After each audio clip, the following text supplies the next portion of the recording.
All right, ready. Go. 3, 2, 1. 3, 2, 1. Hello there. Welcome to episode 11 of Hello There, a Star Wars podcast, your weekly show for all things Star Wars. My name's Anthony Palm, and with me, as always, my good friend Nate Hicks.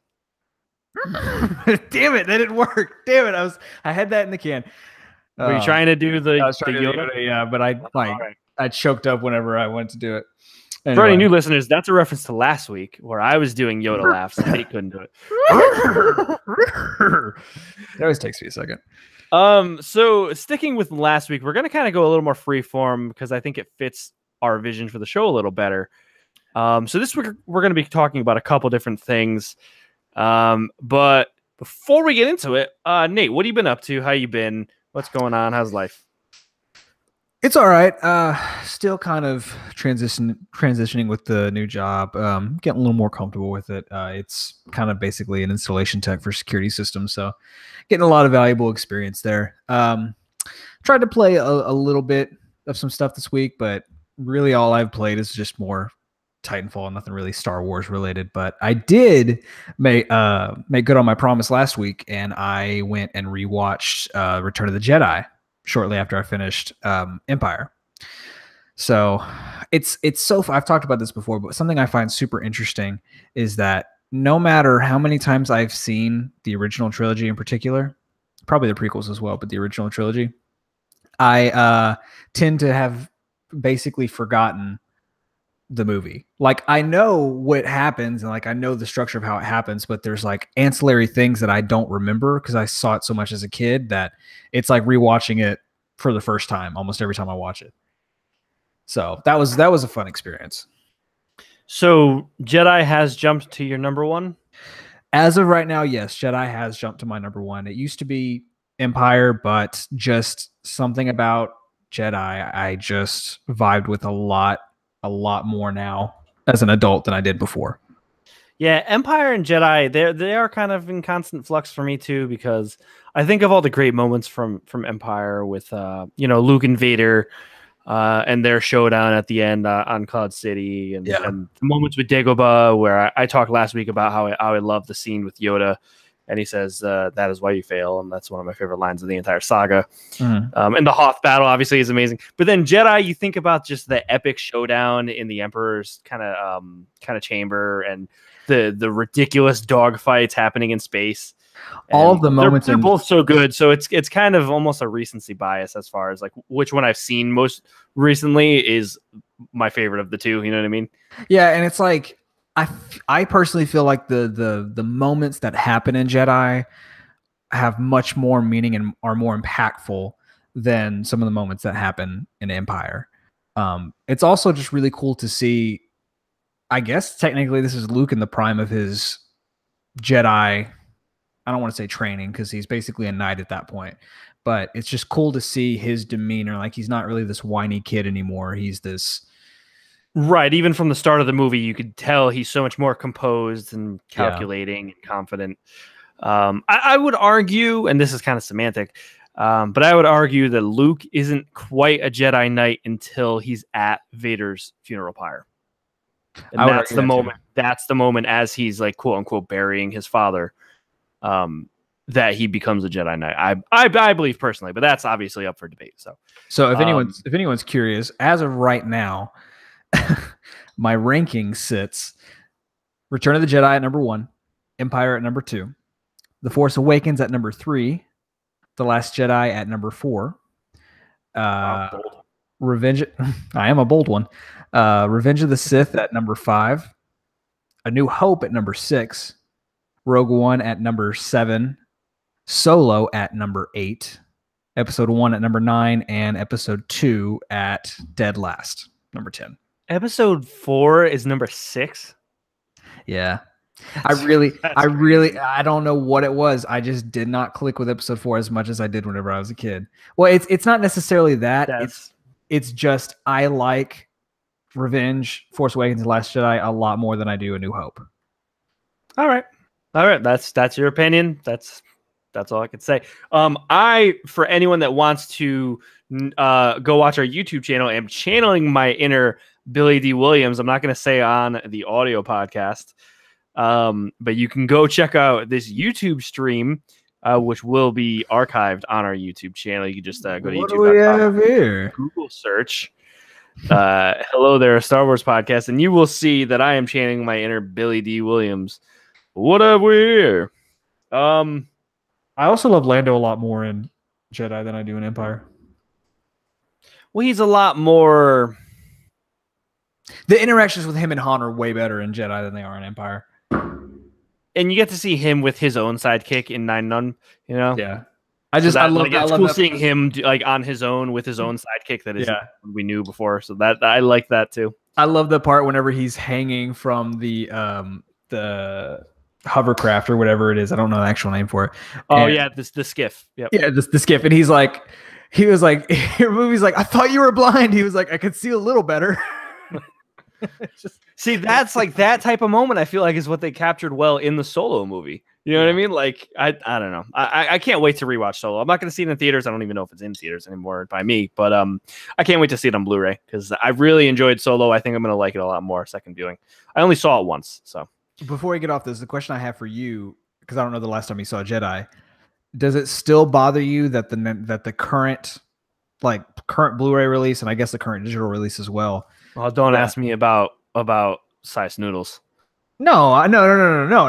We share that same opinion. I was talking about the when they changed Anakin's Force Ghost at the end of Jedi to Hayden Christensen. Now, does it still bother you now? It didn't even so much bother me then because I thought they were going somewhere with it. But it doesn't seem like they're going anywhere with it with episode 9. You know, like I thought that they brought Hayden back intentionally because Hayden was going to show up in the sequel trilogy. And so ask me again after episode 9 is out. If Hayden shows up as a Force Ghost, I'm cool with it. I didn't get that at all. Like, because that's kind of what the vibe I got is like, oh, they're going to go somewhere with this, either with maybe Clone Wars or maybe they're going to do something with that. Like, there's a reason they did that. But if they don't go anywhere with that, if Hayden Christensen doesn't show up in episode 9, then what was the point? Why didn't you just leave? Why didn't you just leave Sebastian Stan in? Because it makes Sebastian Stan the not Winter Soldier. Oh, okay. I was like, wait. Because that's when I'm pretty sure that's his name. Because I remember I was like off guard when I saw Sebastian Stan, the Winter Soldier actor, and I was like, wait a minute, I didn't know that name. Well, see, whenever I first saw that, it made sense to me because the way I took it was, for people who just got done watching the prequels, they've seen Hayden Christensen be Anakin Skywalker. So when Sebastian Shaw, I'm sorry, Sebastian. When they re-released there's a Sebastian Shaw and something else then. Original trilogy and made that change, it would make more sense for people who are like just maybe now seeing it to have that be Anakin Skywalker, because that's the Anakin Skywalker they grew up with, or they had seen. Side note, Sebastian Shaw was Kevin Bacon's character from X-Men First Class, who is also a character from the comics of X-Men. That's what I was thinking. Not Sebastian Stan, the Winter Soldier. But I wasn't completely wrong in that thinking. I was just thinking the wrong person. Interesting. Yeah. So, again, ask me after episode 9 how I feel about that, because right now it's like if they go somewhere with it, but if not, then it was like you should have just left Sebastian Shaw on. But, yeah. So what I wanted to ask you, do you have anything you want to talk about first? Because I'm going to ask you about a prequel thing, because I'm Mr. Prequel Man, I guess, because that's all I ever talk about apparently. Did you have anywhere else you wanted to go with that? Well, I actually have a complaint before you get onto that, and it's about Star Wars Rebels. Disney, why are you screwing me right now? I had my day off the other day. I went and I got my free trial for PlayStation Vue so I could watch Rebels. The only season that is available to digitally stream right now through any service is season 4. They have gotten rid of season 1 through 3. See, I think I have them DVR'd, unless they deleted my DVR. I haven't checked. Well, see, I was watching it on the Disney Go app before I did PlayStation View, and then I noticed it was only season 4, and I was like, "That's weird." So I did this free trial, and I'm about to have to cancel it because I don't have the money to spend on $40. Yeah, I mean, I only told you to do the trial because Yeah, but now it's not there anymore. So it's like now because I really want to watch Rebels, and it's not that I don't want to buy them physically. It's just I don't have the money to right now. So it's like I really want to watch Rebels, but they're making it really hard for me too, and I don't know why. All right, yeah, I gotta complain about Disney on this one as well, because to buy Star Wars Rebels the complete series on iTunes is $90. See, I would buy it $89.99. I would buy it. I would buy it physically anyway, because I mean, I don't want. I'm just saying, if you wanted to just have an easy way of watching it, right, you can watch it on iTunes or whatever. But that is asinine, because as far as I know, you can't even buy it on like because TV shows aren't part of the Disney Anywhere app. So if you bought it on iTunes, I don't think it syncs it to your Disney Anywhere app, which you can then watch on your Roku or your, whatever you can watch Disney Anywhere on. Okay, see, that's not terrible. I'm looking at Amazon right now for season 1 is $17.99 on Blu-ray. Season 2 is the same, and then season 3 is $22.99. So that's not terrible, but still, it's like at that point, I'm going to wait for season 4 and then buy the complete series set. At that point, but it's just I don't know. Like it's one of those things that you would want to make sure that you could watch this show anywhere. And I understand that these seasons are several years old at this point, but like, come on now. Like I understand I'm late to the party, but I mean it's whatever. Yeah, no, I'm with you on that. That's Disney. That's not Lucasfilm. That's not. Oh yeah, that's why it's a Disney. Why you purely Disney? Yeah, that's when you said you had a complaint about Rebels. I thought you meant like the actual show itself. So, yeah, let me check if I still have them DVR'd. I'll give you my PlayStation login. You can just log into my name on PS View when I'm not home sometime and watch. That would be great. That would be much appreciated. If they didn't delete my DVR, because I texted you last week and I was really angry they deleted episode 1 and 2 off my DVR for I don't know why. I don't know if my DVR like got full, quote unquote, because I accidentally added like another show or something. So maybe I don't know if it got full, so they deleted whatever I haven't watched recently. But I'll check. But I'll let you know on that. So let's get into it. I wanted to ask you. I want to focus on Count Dooku for right now, and I want to talk about him specifically in Attack of the Clones. And I want to know, what do you think his real kind of long game kind of plan was he really in it like full time with Sidious? Like, was he looking to supplant Sidious, or was he looking to really kind of do his own thing? Or do you think he just kind of didn't realize what he was getting involved with? Because obviously there's the whole him training Asajj Ventress in Clone Wars, sorry. Mm-hmm. So he had his own secret apprentice, which back in the Legends canon, Vader had his own apprentice too with Starkiller, which we're not going to talk about because it still makes me mad that that's not canon, but whatever. R.I.P. For sure. R.I.P. Because I'm just glad Sam Witwer finally made his theatrical. He quote unquote made it. Yeah, like he finally appeared in a theatrical movie in some form. So I'm happy for him for that. But yeah, that's so what do you think? Because I feel like Dooku was like a way more complex character than people realize. 100%. If we're going straight off the prequels, straight off of Attack of the Clones. Yeah, let's just refer to specifically Attack of the Clones right now, because there's a whole other mess of an argument we can talk about with Clone Wars. So let's just strictly talk Attack of the Clones. The scene in particular, are you kind of jumping this opinion point off of the scene where he's got Obi-Wan in captivity and he's talking to him? Absolutely. That's exactly the scene I had in mind, where he straight up tells Obi-Wan facts. Like, he is like, yo, these are the facts. I'm telling you what's going on. And Obi-Wan's like, nah, you're lying. I think that's what's funny, because I remember seeing that whenever I was rewatching him. I was like, holy shit. Like, he's just straight up just told the plot of what's going on and what's going to happen. No, what I think that was a fake out, honestly. If like just from Attack of the Clones, I think you think that it was kind of like the Solo trick, where it's like, I'm going to tell you the truth, but you're not going to believe it's the truth, but I'm intentionally doing it so that you think that the truth isn't the truth. And I think that he was doing and I think he was doing that to get Obi-Wan to side with him a little bit more. You could make an argument that he is planting the seeds to what was the word you used?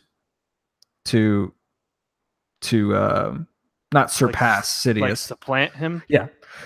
I think you can make an argument that he's sowing the seeds to surpass him. Like he's starting to have that conversation of maybe I don't want him to be my master. Maybe I want to be my own master and have my own apprentice. But I think that was just kind of I'm telling you the truth, but you're not going to believe it. And I'm telling you this, so hopefully you will trust me, because he brings up Qui-Gon. And I feel like he does that in the conversation to try to plant the idea of trusting him in Obi-Wan. But of course, Obi-Wan, I was your master's master, so why don't you trust me? Yeah. But because Obi-Wan is a very strong and very I don't want to say passionate, but he's very strong in the Jedi and the Jedi Order. That he's like, no, the Jedi can do no wrong. Right, he believes in the cause, quote unquote. Yeah. So that's my opinion. But you can very well make a good argument that he is setting up supplanting Sidious. See, it's so interesting to me because I feel like Dooku really is kind of just a diplomat that obviously he's force trained. He has a lightsaber. He has the ability to wield the force, as we see in his kind of pre-duel with Yoda, I guess you can call it. But I think that Dooku, there's a point where I feel like Dooku kind of realizes, like, hey, I kind of want to do my own thing, but I'm kind of stuck with this. And it could be he maybe had a vision that he wanted to go. Maybe he didn't really want to follow the vision that Sidious exactly was. I think Dooku's vision kind of, because I still want some confirmation. We're never going to get it because George Lucas, he doesn't care anymore. But maybe not that he doesn't care anymore, but he's not. He's not meeting with fans really, like, regularly. So, but I really want to know, like, did Dooku know that Palpatine was Sidious? And if he did, like, did he know that the whole war was just fabricated? Like, did Dooku know the war was fabricated? Did he know he was leading a faction that he knew was going to intentionally lose with the droid army? You know what I mean? I mean, I would think so, because doesn't he say that in that conversation with Obi-Wan, where he's saying that it's been a while since I've seen the scene, but I could have sworn he says that. I don't think he flat out says that your Chancellor is a Sith Lord. I think he says the Sith Lord has control of the Senate. I think it's something like that. So yeah, if like, how else would he know that if he didn't know that Sidious was Palpatine? I just also, because, like, not to bring up Clone Wars, but I'm pretty sure they answer that in Clone Wars. I'm pretty sure that is an answer. Like he knows what's going on. Yeah, they probably did. The thing that I always get hung up on, and I know it's probably just like easily explained away of like, well, what would you do in that moment? But when Anakin has the two blades ready to lop Dooku's neck off, or his head off at the neck, why doesn't Dooku say he's the Sith Lord? You know what I mean? Like, you could say maybe he's in shock. He's like, oh my God, I can't believe I got defeated. I can't believe I'm about to die. And so maybe that's why he didn't say it. But to me, it's like, if you know that guy is that guy, you try to save yourself in any way possible. Like, yo, dude, don't kill me. He's the one you want to kill. Yeah. And I feel like that's what I kind of get hung up on. And again, I know I've seen plenty of people try and justify it of like, he was probably in shock. He didn't have the reaction time to say that, you know what I mean? He just get his hands cut off.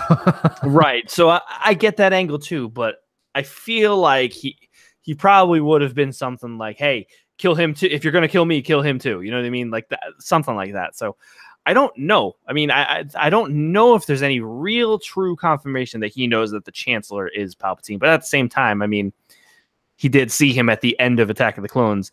All he had was a hood on. I mean, it's like, You never see, you know what I mean? So I don't know. It's one of those very iffy things that I don't know if George intentionally left ambiguous or if it was something that he just didn't intend to explore. But I do always think about that because there's the scene where Dooku's getting the Death Star plans from Poggle the Lesser. Mm.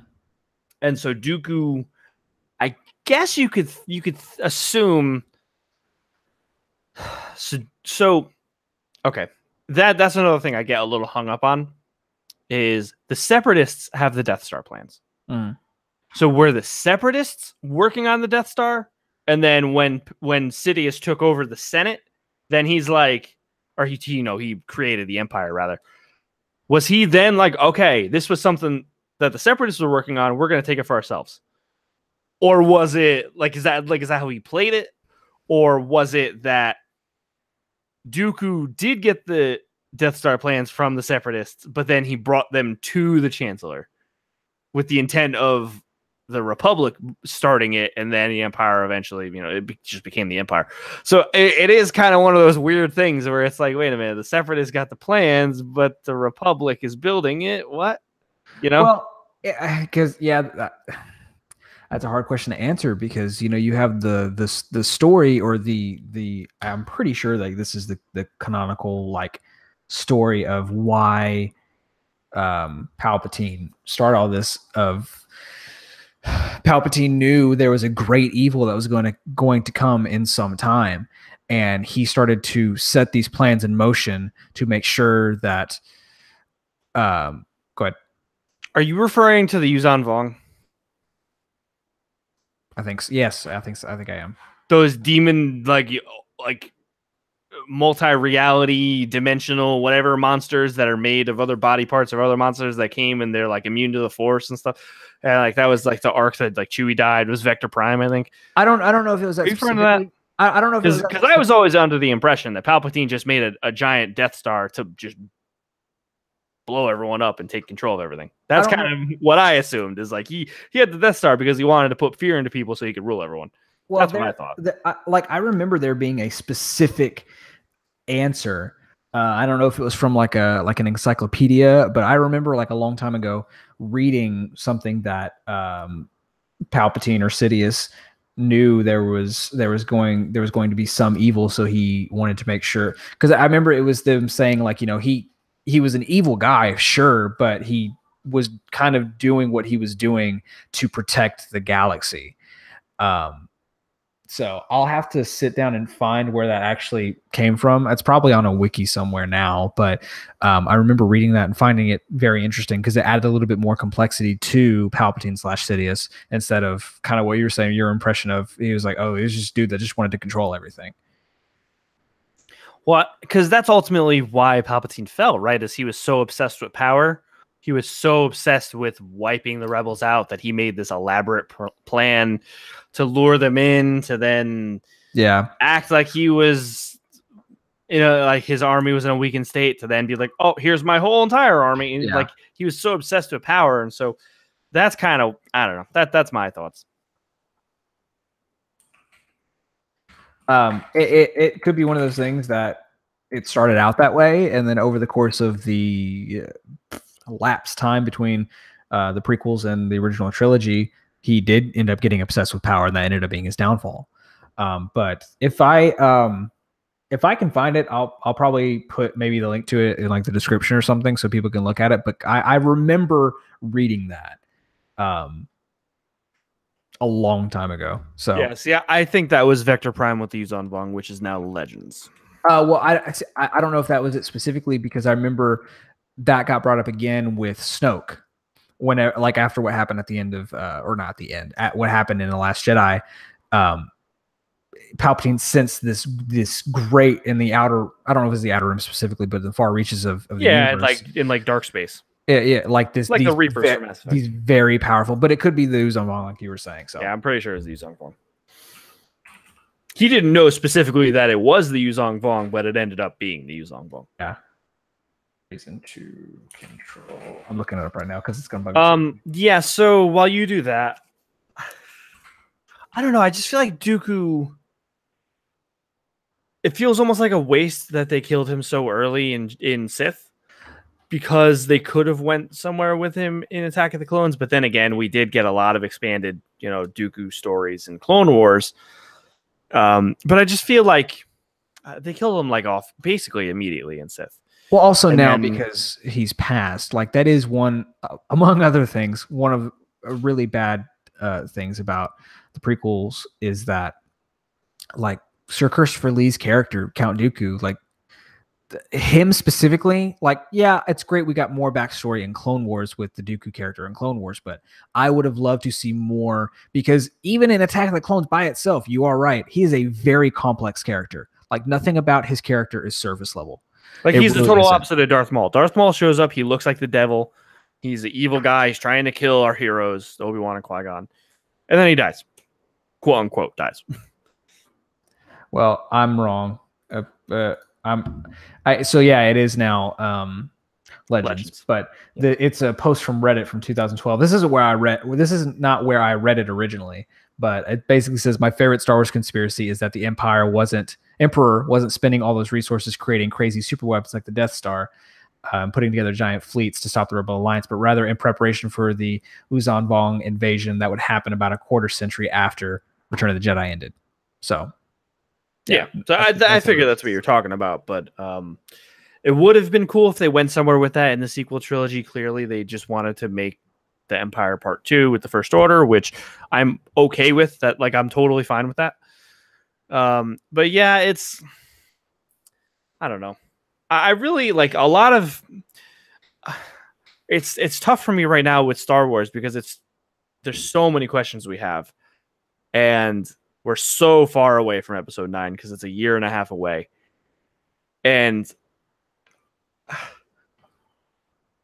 I don't know. There's so many things that could be answered with Episode 9, and then so many questions that we'll just have those questions for forever, But one of the things that I'm really disappointed with Sith is that we never got it never fulfilled the promise of Sifo Dyas and explaining why he had gotten the clone army. And I think they touched on it very, very quickly and very, very, very briefly in the lost episodes of Clone Wars, but it didn't really majorly answer anything. I think there was a comic maybe, but it's Legends now at this point, if it did happen.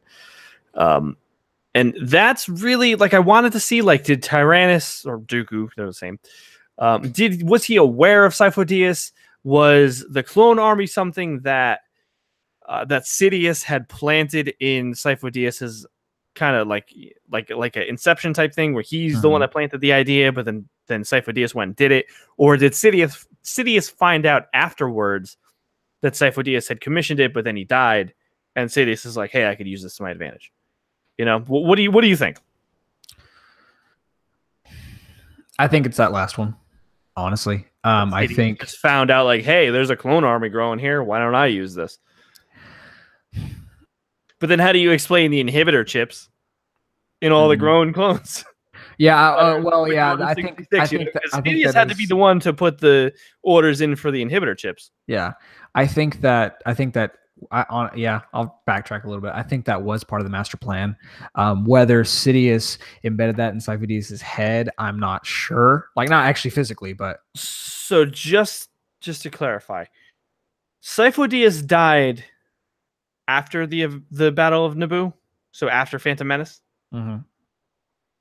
So the clone army was commissioned after the Battle of Naboo. So Sidious was already Chancellor Palpatine. Correct. Okay, so I could see the way I could see it is because when exactly did Dooku turn to the dark side?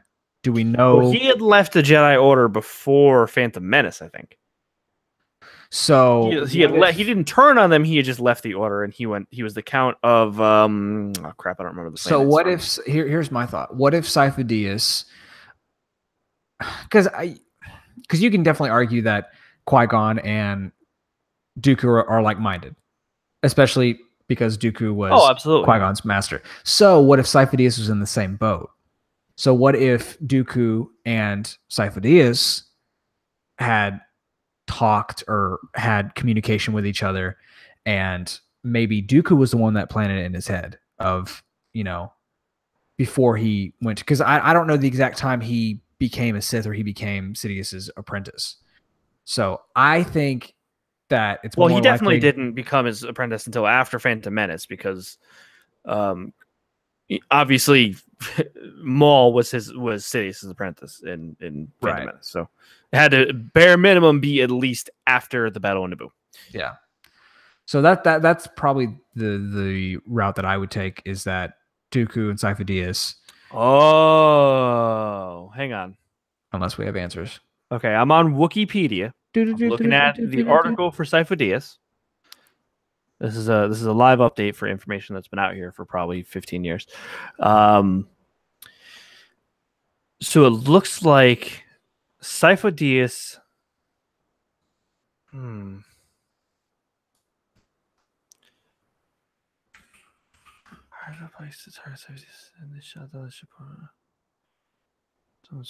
Okay, so it looks like There's a question that says, "Is Sifo Dyas Count Dooku?" no, he's On not. Google. No, I know, but on Google, that's a question. Is Sifo Dyas Count Dooku? Yeah, Sifo Dyas was definitely his own person. So Right. I'm not sure exactly when he had. So was it Chancellor Valorum that had commissioned the clone army?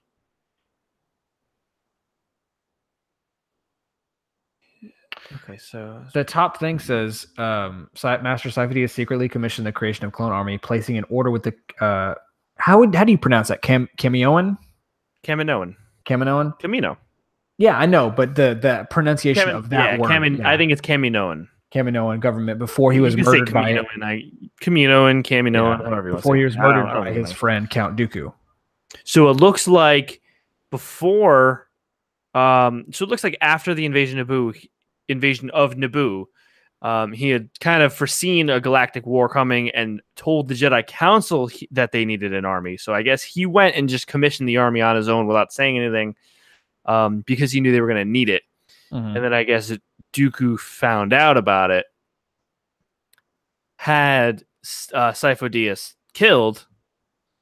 Looks like he had the Pike Syndicate shoot down one of his I don't know if it was it was a T6 shuttle. So and then I guess Dooku and Sidious just had them add the Order 66 inhibitor chips afterwards. So I guess it is pretty cut and dry. Yeah, it's one of those things. See, that's the thing about, and there's probably someone listening to this, if they're like, die hard. It's like, you guys didn't know that. That's the thing about Star Wars, is there's so much stuff that, like, I mean, not everybody can be all the Star Wars historians Disney has, or Pablo Hidalgo or anything like that. So it's one of those things that, like, I didn't know that specifically. And I guess that's another good thing about this franchise, is there's so much lore out there that there's such a wealth of knowledge to pull from or to learn. That's a job I would love to have, is to be a historian. But that's why I love the prequels.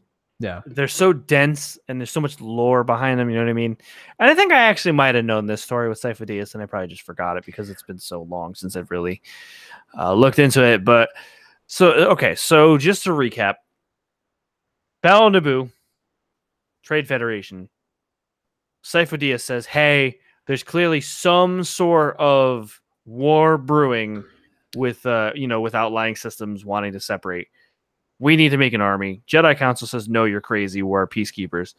He leaves. He goes and commissions the clone army with the Kaminoans. Dooku or Sidious finds out. Let's just pretend it's Sidious that finds out. Let's not even bring Dooku into it yet. And then it's okay. So it does say Lord Tyrannus hired the Pikes to shoot down Sifo Dyas' shuttle.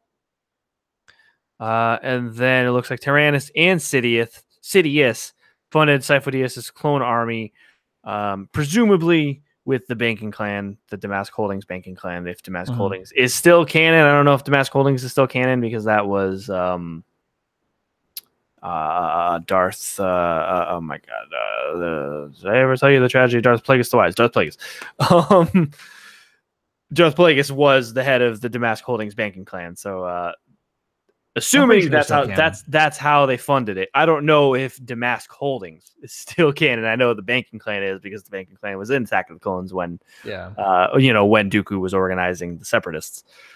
So then once Sidious and Tyrannus decided to fund the clone troopers, then they had the cloners add Order 66 to the inhibitor chips. So the inhibitor chips, I guess, were always there, and they just added the programming of Order 66 specifically. All right, that makes sense. I could buy it. I buy it.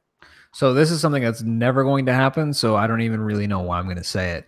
But something I would absolutely love is for, let's just say, because it's the only time that I could think of it would happen, George is on his deathbed or something, or he's close to it, and he decides to strike a deal with Disney, kind of how Sony and Marvel did with Spider-Man for Civil War, and come up with some kind of book, comic, something. Maybe not something shot, maybe not something animated, but something that is going to be canonical, that answers every question we have about lore and other stuff in the prequels. It's something that's never going to happen. I can already tell you it's never going to happen. I would kill for that. I think George, I think with George recently admitting that his sequel trilogy would have dealt with the midichlorians and the microbiotic world and the wills and all that. I think that's him admitting, hey, this was my idea. You're never going to see it. The more likely thing that would happen was for George to write some kind of book that's some new sci-fi thing, but is clearly Star Wars, right? Just not so. And I would take that, because I would take that as canon, even though Disney says it's not. Duke Drystalker. Yeah. Oh man, one can only hope. So, all right. So we talked enough about Dooku in the prequels. Then, do you have anything you want to talk about from the sequel trilogy? Because we haven't touched on that all episode. Usually, we talk about that once an episode at the least.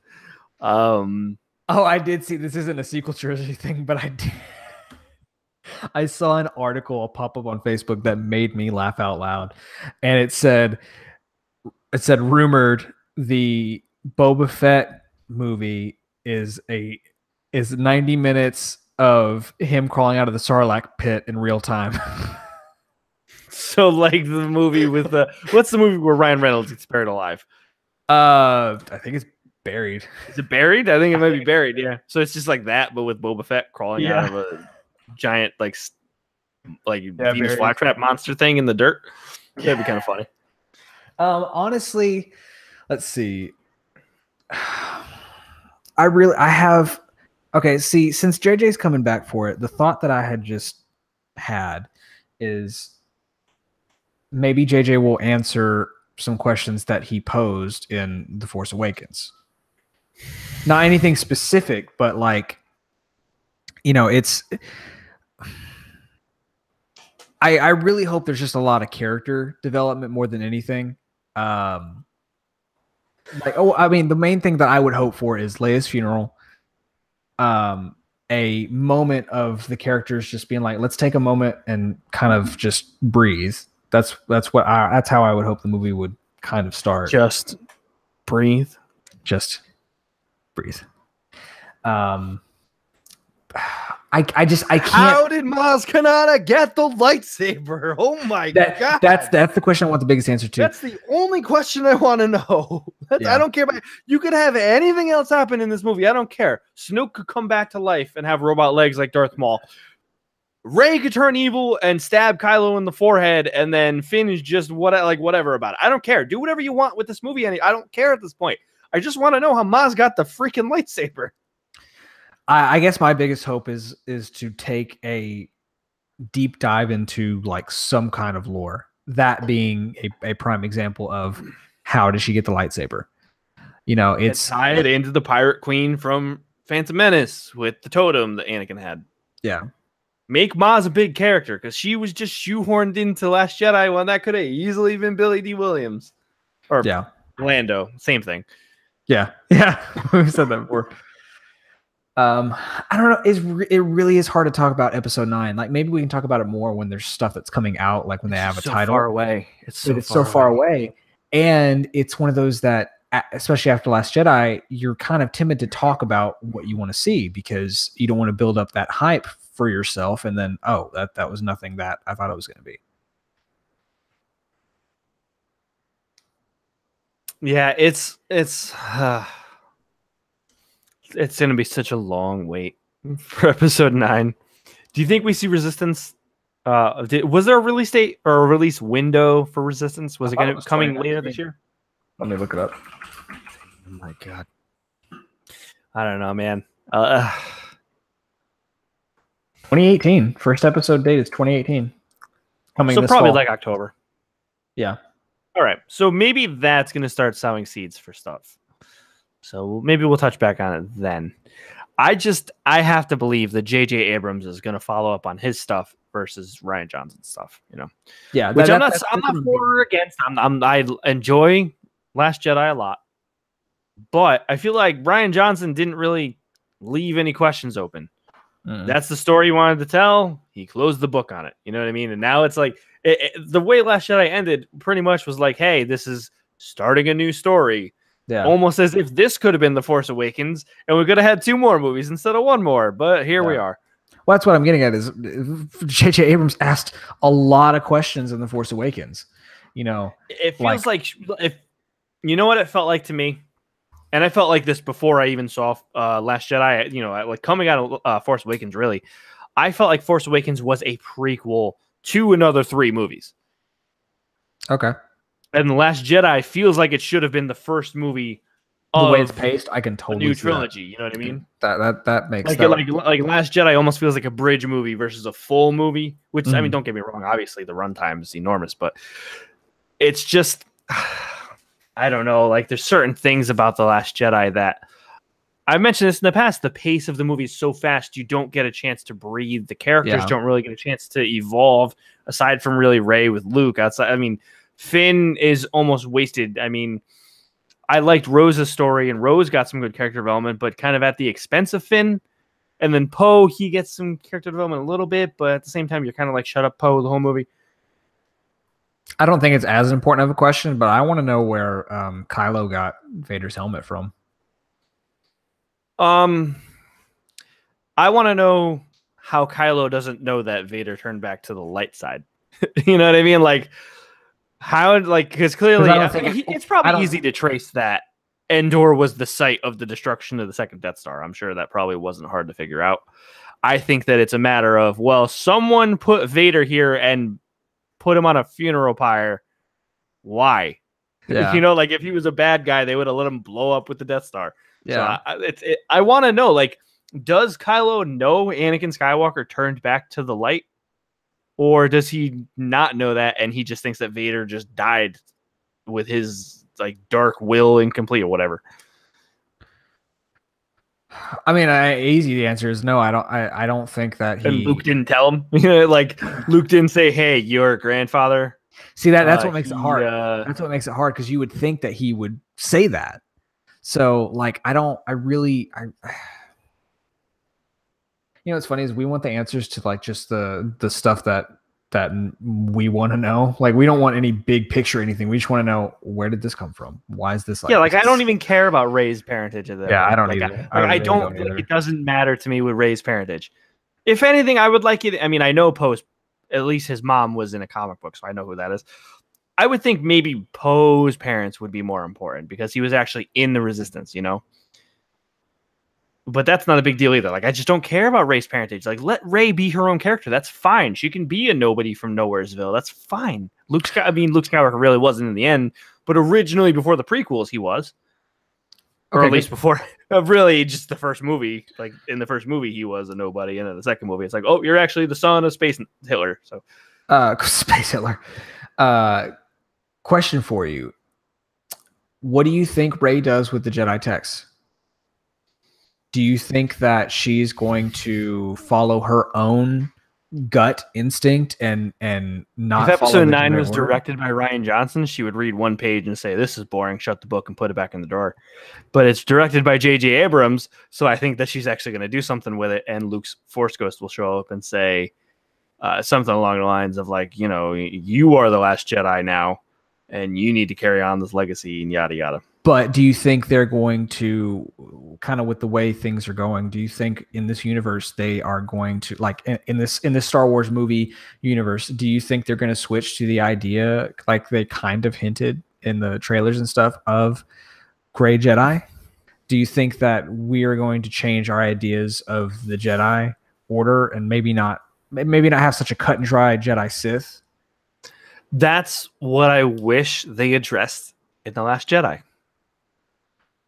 Because everyone was saying, "Oh, is Luke going to be a gray Jedi now?" And he's just not a Jedi anymore. He doesn't like the Jedi anymore. The Jedi Order doesn't make sense anymore. It needs to end. I'm not a gray Jedi because I'm not a Jedi at all. You know. So yeah, I wish that that's the missed opportunity, I think, with Last Jedi, is to kind of see Luke in a gray kind of area of, like, well, he's not for the Jedi, but he's still sort of a Jedi, but he sees where they were wrong, but they're also right in some ways. Whereas in The Last Jedi, what we got is Luke is like, Mace Windu's an idiot. He let Sidious take over. You know, like, Obi-Wan's a moron. He let Vader live. So, like, the Jedi should end because they're all dumb. That's basically what, you know, in layman's terms, kind of happens in Last Jedi. And I was hoping it would be a little more gray, of, like, Luke saying, well, they are right in some ways, but they're wrong in others. And Luke kind of comes off as just jaded of, this needs to end. They're all morons.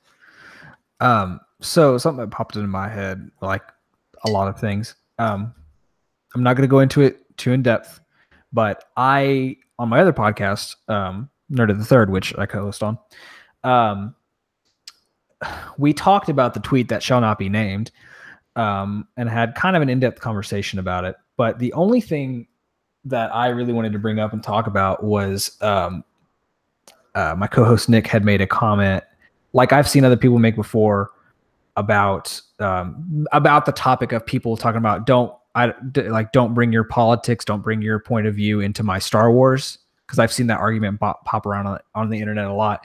To which my response was, but he didn't say that. He didn't mirror that stance. He had brought that up in the conversation. To which my response was, yeah, my reaction, for anyone listening on audio, I was making a thumbs down. I'm not saying that to Nick. I'm saying that to people that think that. Well, my response to that, to really everybody, and I don't know if he knew this, but is that's always been a thing. Like a political, like, or societal view has always been in Star Wars. Stormtroopers are literal Nazi soldiers. Yeah, like, Nazi soldiers were called stormtroopers. I don't know what the translation from German is. They were literally stormtroopers. Everything about the Empire were the Nazis. You know, and even to add on to that, I'm almost positive, I could be wrong, I know they're World War II weapons that they added decorative modifications to, but I'm pretty sure all of the weapons that the Empire uses are German. Like, I think most of the like the real life, like the real life props that they turned into Star Wars props were based off of German guns. Yeah. I think you're right, because isn't Han's blaster based off of no, maybe it's a Russian one. I don't know. His pistol is a German pistol. I can't think of the actual name of it off the top of my head, but Han's blaster is for I thought it was a Russian pistol, but you could be right. You can even go a little further with that. I don't know if this was intentional. Maybe it was by George. I don't know, but you can also kind of get out of, like, hey, Hitler had Jewish lineage in him, and he was exterminating all the Jewish people. Vader was exterminating all the Jedi, but, oh, hey, he used to be a Jedi. You know, I don't know if that's intentional, but you can kind of get that a little bit too, you know? Yeah. But that's something I don't think people understand, you know, because I think all they see is Force Awakens and Last Jedi and them taking a specific political or societal stance, you know, having. I mean, look at, like, Empire with, you know, taking over a small business with Cloud City. or like the government taking control of this small little operation, Yeah. or even Return of the Jedi with deforestation and the Ewoks. Like, it's not like people that say that there was never any political agenda behind Star Wars. Like, maybe it wasn't explicit, but it was based off of something. You know what I mean? Yeah. Because, and especially back then, like more so now because it's a common thing, but like back then with those movies in like the 70s and 80s, movies were a form of art expression. So you want to make this big movie, this big, like people, movie for everyone to see. As a creator, if you have a specific like ideal on something or, about the world that you live in, you're going to put that in there in some context, in some form whatsoever. And it's like, apart from the Empire and the Stormtroopers, because those are specifically Nazis and specifically like Nazi Germany, like that is like directly real world influence. Like Stormtroopers literally mean Nazi soldiers. So again, I don't know what the translation from whatever they were actually called, but that's what they were based on. I don't know the translation either. I know that in English it was Stormtroopers. That's what they were. But I really have to brush up on my World War II history because I used to have it in lock, and now it's just not there anymore. Got to replace with the wars. Yeah. Yeah, I don't know. I can't agree with people that say Star Wars never had a political agenda. I mean, look at Phantom Menace. Phantom Menace is literally about taxation of trade routes. Yep. You know what I mean? Yep. Like, Attack of the Clones is literally about like people, part of a government rebelling against the government. Like, what do you mean there's never been because Rey is a Mary Sue, quote unquote, and we have to have a strong female lead and yada yada, whatever. I can't just enjoy the movie. Why do you have to get so mad about it? I don't know. That's why like I said, this is my mantra that I adopted from Rebel Force Radio, my favorite Star Wars podcast that isn't our own podcast. They're more a news and commentary show, whereas we just kind of talk about Star Wars kind of in a vacuum almost. But Jimmy and Jason from Rebel Force Radio, they say like we talk about Star Wars as it is. And that's what we do here is we talk about Star Wars as it is. And so if you have issues with the movies, I'm fine with that. But when you start telling people that other people can't enjoy the movies because you have a problem with something, I can't get down with that. I 100% agree. Like, take them as they are. Like, it's a battle I don't think we're ever going to win. I do want to correct myself real quick. The only German gun that's used as for prop in Star Wars is Han's blaster. The E11 is based off of a British submachine gun, I believe. And then like the Imperial Sandtroopers, their big guns are a British machine gun from World War I. What was this called? The actual like in-universe name for them? It just says the Imperial Sandtrooper. Yeah. One. Those were in Star Wars Battlefront 1, like the EA reboot. T21 light repeating blaster. Yep, that. And then the DLT-19 heavy blaster is that one is actually German. That's the one I was thinking of. Yeah, that one. Yeah, that's the big one. Yeah, no, I want to go play Battlefront 1. Do you have Battlefront 1 installed? On one of my consoles. Yes. Battlefront 1 is so good, man. I might install it on my PC because it's in the EA Origin access. Oh yeah, it's great on PC. It runs. Battlefront 1 is so good, man. Oh, Battlefront 2, like we talk about Battlefront 2 every freaking episode, but Battlefront 2 I have such a love-hate relationship with because it should be so good, but then like they changed the mechanics for some reason. And then there's like the upgrade system is just weird and just totally different from the first game. And I'm talking on the current one, not even like the one everyone had an issue with. I'm talking like the way they like the quote unquote fixed upgrade system is still kind of weird. It's just better than it was. Yeah. And like the maps are weird. And like I said, like there's Hoth maps in there that are using the same assets as the first game's Hoth maps, but they're in a different layout. So it's like jamais vu with it. You know what I mean? I really don't like the one Hoth one in particular I played was the team deathmatch one where they're in the hangar. I like right, dislike and it's that like one. it's the same assets as the first Battlefront, but it's laid out differently. So it's like jamais vu, where it's like this all looks familiar, but it doesn't make any sense. I keep thinking I'm going this way, but I'm really going that way because I'm thinking it's from the first game. And like, why didn't you just reuse the maps from the first game? I don't know. Yeah, I know. I agree. I definitely agree. The only really things that I really enjoy about Battlefront 2 are the Galactic Conquest, and I really like the hero gameplay better in 2 than I do in 1. That's because I just like Kylo more. I would agree, but that's because I just yeah. really like Kylo as a hero. Yeah. He's just so fun to play as, especially like playing arcade mode with Kylo is so fun. Yeah, it's just he's probably my favorite I just love his user. Yeah.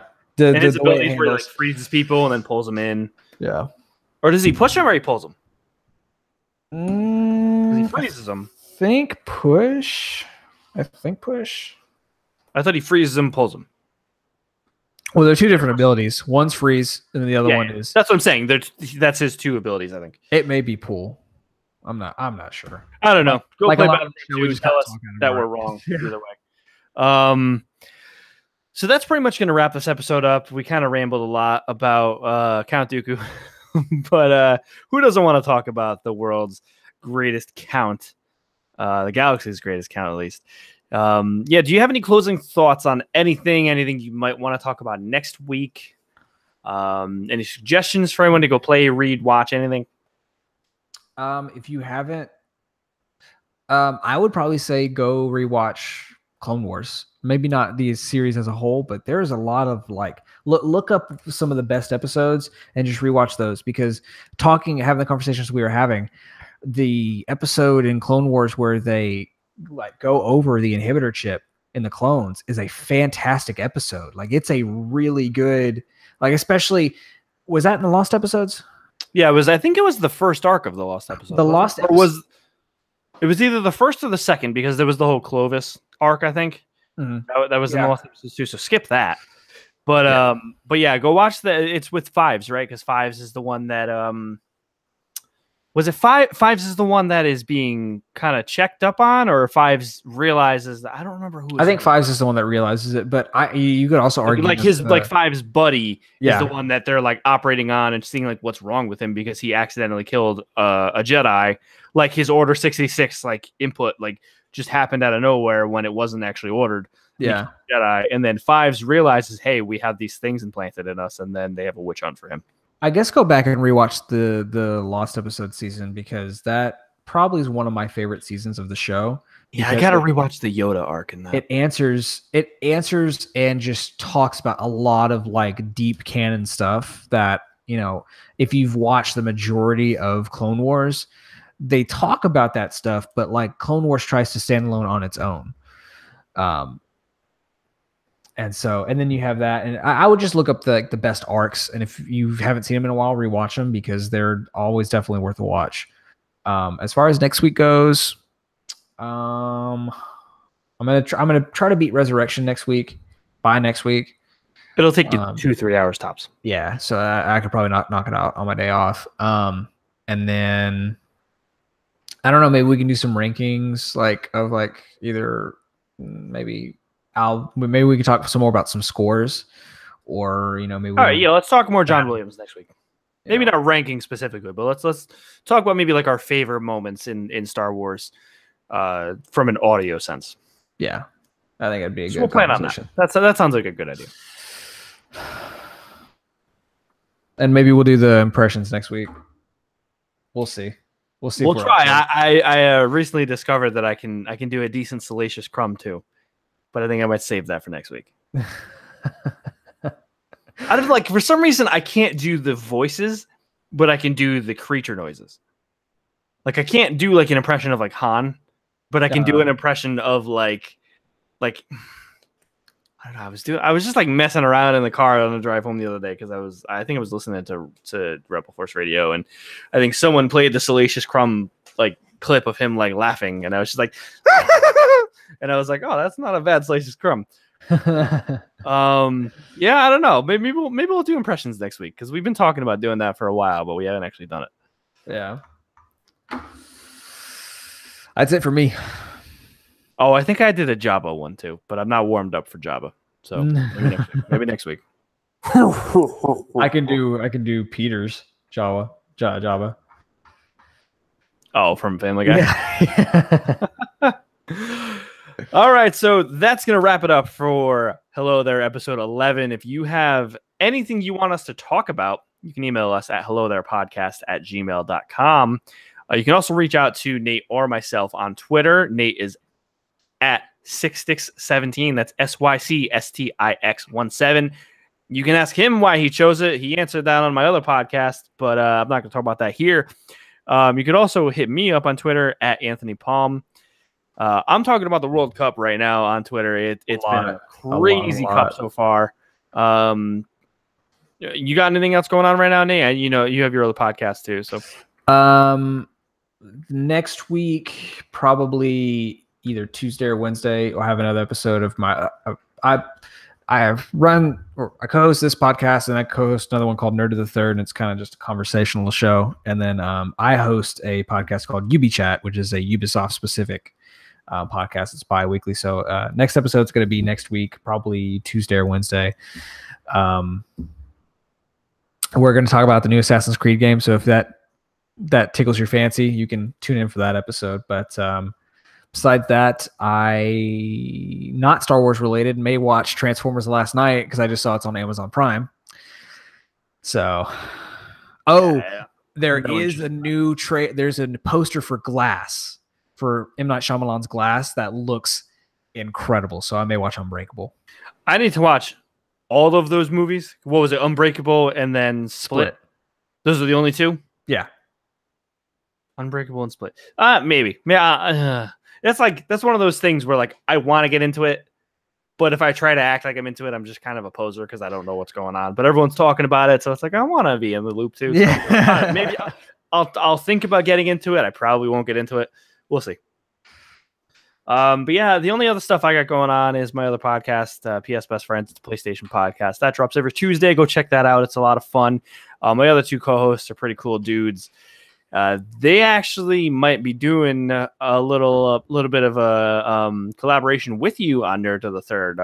Your buddy Nate, you're Nate, reached out to us and asked if any of us wanted to co-host. So I told them I do the podcast with you. So why don't Jeff or Miguel hop on? So maybe one of them two will hop on with you guys on that. So that'd be cool. So check that out if it ever happens. There's no planned anything for that, but check it out if it does happen. That'd be pretty cool. I will say, Jeff, if you come on and if you say Bazinga once, you're getting kicked off the show. Like, we'll stop recording right then and there, and I don't think he listens to this show because he doesn't. He's a Star Wars poser fan. He's like, lightsabers. I'm just kidding. I'm not the gatekeeper with Star Wars, but yeah. All right, we're rambling now. This is gonna wrap it. Episode 11. Hello there. Thank you for being with us this week. You are a bold one, Obi-Wan Kenobi. So uncivilized. I messed it up. General Kenobi, you are a bold one. Do you want to do it again? Whatever. We'll see you next week.